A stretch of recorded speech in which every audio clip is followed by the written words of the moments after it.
There's a place where you could walk freely across an international border, no questions asked. The only protest was the squeaking floorboards near a well-worn boundary line painted on the floor. But not anymore. The Trump administration just ended over a century of cross-border cooperation at one of North America's most unique landmarks. And the fallout reveals everything about how Trump's hardline immigration policies are reshaping America's relationship with its closest ally.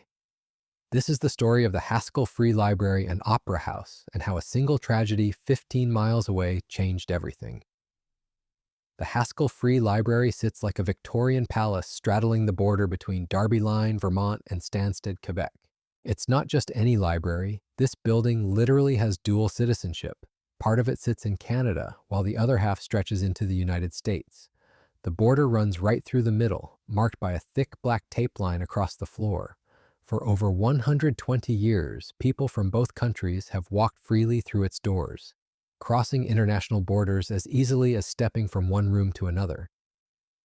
It was the vision of Martha Stewart Haskell, a wealthy Canadian who married a wealthy American. She had it built in 1901 as a gift to both communities, deliberately constructed straddling the border so it could welcome everyone. The symbolism was intentional and powerful. Literature and culture know no boundaries. The main entrance sits on the American side, but Canadians could simply walk across the border via a sidewalk to reach the front door. No customs, no questions, just neighbors sharing knowledge. Kathy Converse has been volunteering at the library for 20 years. She's watched kids and parents, tourists and residents, French speakers and English speakers all coming and going freely. The building embodies everything that makes the U.S.-Canada relationship special, the world's longest undefended border, built on trust, shared values, and genuine friendship.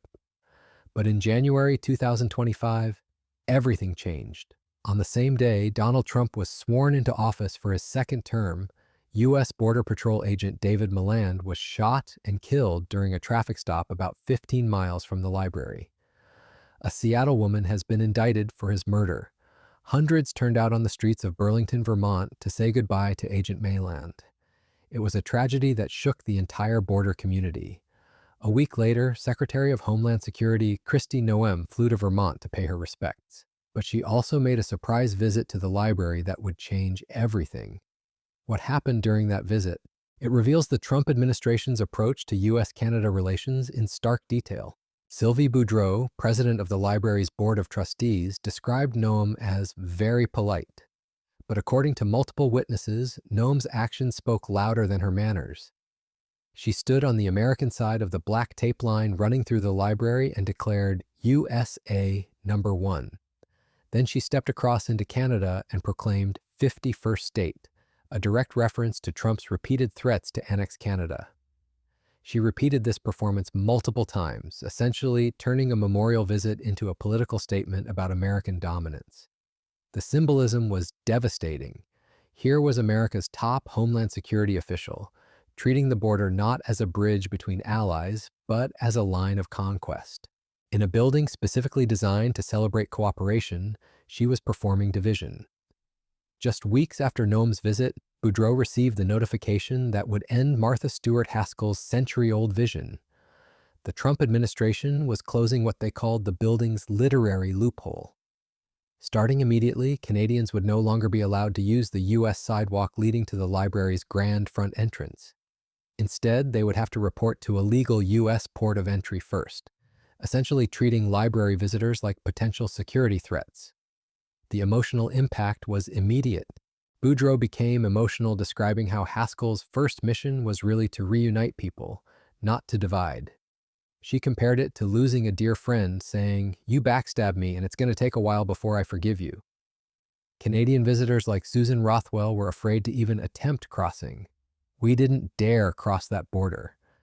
U.S. Customs and Border Protection defended the changes, claiming they were necessary because of smuggling and illicit cross-border activity around the library. But Boudreau, who worked for the Canadian Border Services Agency for 20 years, pushed back. She acknowledged that people do cross illegally in the area, but insisted it's not because of the library. The library itself wasn't the problem, it was being punished for broader border security concerns. The practical changes reveal how dramatically Trump's policies are reshaping daily life along the border. The library had to convert a rarely used emergency exit on the Canadian side into a new entrance. It's not as welcoming as the Grand Front entrance, but it allows Canadian visitors to continue accessing the library without crossing into the U.S. The symbolism is stark. Canadians are literally being sent to the back door. But the community isn't giving up. The library launched a fundraising campaign to renovate the Canadian entrance, asking for $100,000. In under 2 weeks, they raised $170,000 and counting. The outpouring of support shows how much this institution means to people on both the sides of the border. However, the restrictions are set to get even tighter. U.S. authorities have announced that starting October 1st, 2025, even Canadian library members will need to go through formal border clearance to access the building.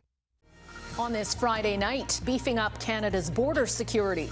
The ambitious plan to crack down on border crimes with hundreds of new officers. This really is about ensuring Canada's safety and security and our sovereignty. But just how feasible is it? Ukraine's president back in Washington, his talks with Donald Trump as the U.S. president seeks another diplomatic win in another war. Plus, a duke no more. Prince Andrew gives up his royal titles as he remains plagued by scandals linked to Jeffrey Epstein. And breaking the cycle. I see myself in a lot of these guys. The new initiative helping nonviolent Indigenous offenders with the power of ceremony over prison. Global National, reporting tonight, Ann Gaviola. Good evening and thank you for joining us. The federal government unveiled a new blueprint to strengthen border security today. Prime Minister Mark Carney outlined the plan from a crossing in Ontario's Niagara region. The federal budget, which will be tabled next month, will allocate funding to hire an additional 1,000 Border Services officers to crack down on the illegal trade of stolen goods, guns, and drugs, and to enforce strict import measures and investigate unfair trade practices. The new measures also include a boost in benefits to aid recruitment. Mackenzie Gray looks at the Liberals' plan and the motivation behind it. I've only been away for... Mark Carney with nothing to declare. I am going to get him in the vehicle to get him right on that odor. When he toured a southwestern Ontario border crossing. I would still touch the drugs, but we'll get in there for it. Yeah, I made that mistake yesterday. So. I put my hand and grabbed him. But the Prime Minister fled the scene.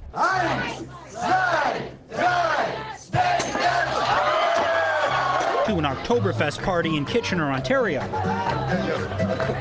leaving it up to the Public Safety Minister to reiterate a Liberal campaign promise.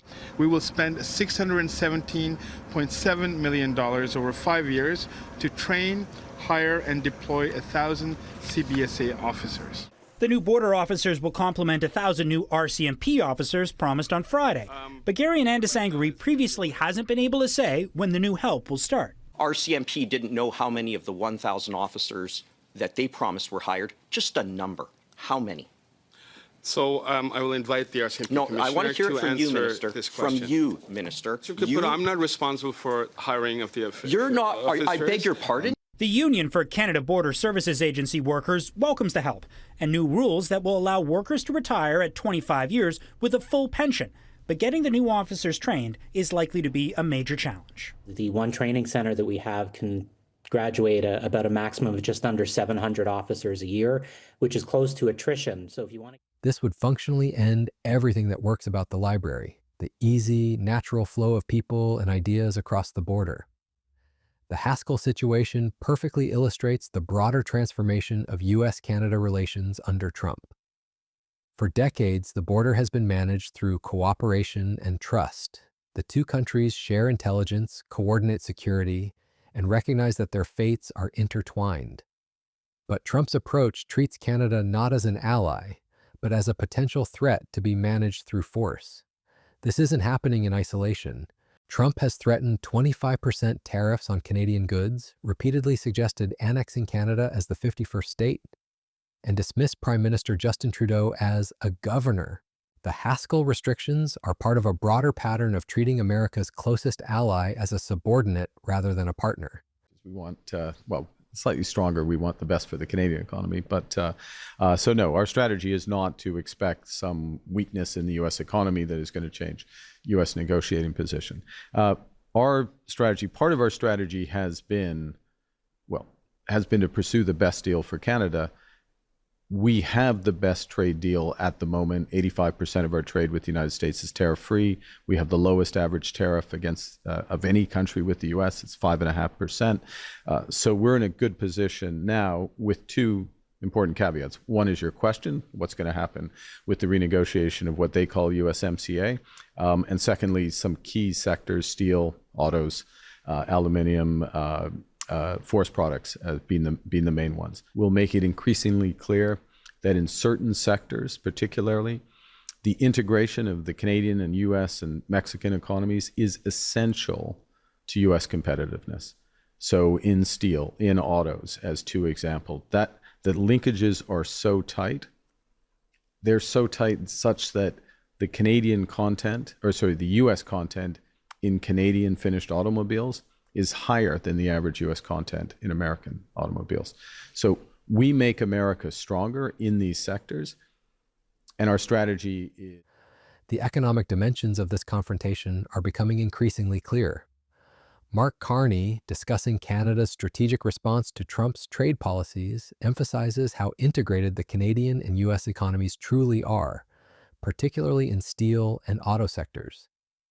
He explains that Canadian content in U.S. automobiles is actually higher than U.S. content in American cars, making the case that Canada makes America stronger in these sectors. This economic interdependence makes Trump's aggressive posture all the more puzzling and potentially self-defeating. Meanwhile, the federal government is taking some steps to address legitimate border concerns. Public Safety Office Seattle's recently announced a significant investment of $618 million over 5 years to hire 1,000 additional Canada Border Service Agency officers. This initiative includes increasing recruitment stipends from $125 to $525 weekly for the first time in 2 decades, adding to the existing 10,000-plus border personnel. The plan specifically targets cross-border trafficking of drugs, illegal guns, and stolen cars, addressing real security issues through increased resources rather than symbolic restrictions. But even as Canada tries to strengthen border security through cooperation, Trump's rhetoric continues to escalate. The situation reached a boiling point when Stellantis announced it would move 3,000 Canadian jobs from Brampton, Ontario, to Illinois, despite receiving $15 billion in taxpayer subsidies from the Canadian government. Ontario Premier Doug Ford didn't hold back his frustration, calling Trump a real piece of work and a tyrant. Ford's response captures the raw emotion many Canadians feel, declaring, "He drives me absolutely crazy, he does." Good morning, Prime Minister. What's your message to Stellantis? Good morning. I've already given a statement on The Prime Minister not saying much on camera after Donald Trump got what he wants, with Stellantis moving some Canadian production to the U.S. But Ontario's Premier didn't hold back. That guy, President Trump, he's a real piece of work. Doug Ford calling Trump a tyrant. When someone says, let's impose tariffs. And using Ronald Reagan's famous words in a new $75 million U.S. ad campaign. America's jobs and growth are at stake. Ford said he's meeting with Mark Carney on Thursday to tell him it's time to fire back at Trump, who's making him nuts. He drives me absolutely crazy. He does. And we aren't going to roll over. I'm not going to let him roll over Ontario, I'll tell you that. The opposition putting pressure on the Prime Minister, too. It's time for you to keep your promise to negotiate a win. It's completely unacceptable. And I'm not going to roll over. I'm not going to let him roll over Ontario, I'll tell you that. The human cost extends beyond one library. In Parliament, the opposition has been grilling the government about the Stellantis deal, questioning whether job guarantees were secured for Canadian workers. The industry minister called the situation completely unacceptable and committed to holding the company accountable while working with Ontario's government and unions as Team Canada. But the damage to Canadian workers and communities is already being felt. Take Chris Blais from Darby Line and Pauline Lussier from Stansted. These two women lived minutes apart for decades, but never met until they both visited the library. Despite living in different countries, they immediately recognized each other as neighbors. The library created connections that politics couldn't break, but now artificial barriers are making such natural friendships harder to form. The irony is that the Haskell restrictions actually make border security more complicated, not less. Instead of monitoring one entrance, border authorities now need to watch two doors. Library staff pointed out that this creates more work for border agencies, not less. But the Trump administration seems more interested in making a political point than improving actual security. The timing matters too. Agent Milan's death was a genuine tragedy that deserved a serious security response. But using it to justify restrictions on a century-old library that had nothing to do with the incident appears more about political messaging than public safety. It's classic Trump. Take a real problem and use it to justify sweeping actions that go far beyond what the situation actually requires. What's happening at the Haskell also reflects Trump's broader misunderstanding of how border security actually works. The US-Canada border is 5,525 miles long, the longest international border in the world. It's secured not through walls and barriers, but through cooperation, intelligence sharing, and mutual trust. Turning libraries into fortresses doesn't make America safer, it just makes cooperation harder. The international reaction has been swift. Canadian officials held press conferences condemning the unilateral decision. Vermont Senator Peter Welch called the reports troubling and an escalation in Trump's rhetoric against our neighbor and ally. Even Americans living near the border have expressed embarrassment about their government's actions. But perhaps the most telling response came from the community itself. Despite the new restrictions, people on both sides of the border are finding ways to maintain their connections. The library is adapting. Visitors are adjusting. The fundraising success shows that civil society can sometimes bridge divides that politics creates. The Haskell story also reveals something important about Trump's political strategy. He's using border security, a legitimate concern, to justify actions that are really about projecting dominance and control. The library restrictions don't meaningfully improve security, but they do send a message about who's in charge. It's governance through symbolism rather than substance. This approach has real costs for American interests. Canada is America's largest trading partner, closest military ally, and most important source of energy imports. Treating Canada as a threat rather than a partner makes cooperation on everything from defense to trade more difficult. The Haskell restrictions are small in themselves, but they're part of a pattern that could seriously damage one of America's most important relationships. Looking ahead, the October 1st deadline looms large. If the Trump administration follows through on requiring formal border clearance for all Canadian library visitors, it would effectively end the Haskell's unique role as a bridge between nations. The building would still exist, but its essential character as a place where borders don't matter. Turf would be gone. The broader implications extend far beyond one library. If Trump is willing to restrict access to a century-old cultural institution over unrelated security concerns, what other aspects of US-Canada cooperation might be next? Trade relationships, defense partnerships, environmental agreements? The Haskell restrictions suggest that no aspect of the relationship is safe from Trump's disruptive approach. Yet there's also reason for hope in this story. The community response shows that people-to-people connections can survive political divisions. The library is adapting rather than surrendering. Donors are supporting the mission even when governments won't. Sometimes civil society proves more resilient than the politicians who claim to represent it. The Haskell Free Libra RAI was built on a simple but powerful idea that knowledge, culture, and human connection transcend political boundaries. For 120 years, it proved that borders can be bridges rather than walls. Trump's restrictions represent the opposite philosophy, whereas that security requires separation, that strength comes through dominance, that allies must be managed like potential enemies. Which vision will ultimately prevail? The answer may well determine not just the future of one unique library, but the entire relationship between America and its closest ally. In a building where a piece of black tape marks the border between two nations, the real line being drawn is between cooperation and confrontation, between building bridges and building walls. The squeaking floorboards near that well-worn bounda Rye line have witnessed over a century of friendship. Now they're witnessing something else entirely, the sound of that friendship being tested like never before. Whether it survives may depend on whether wisdom or politics ultimately wins the day.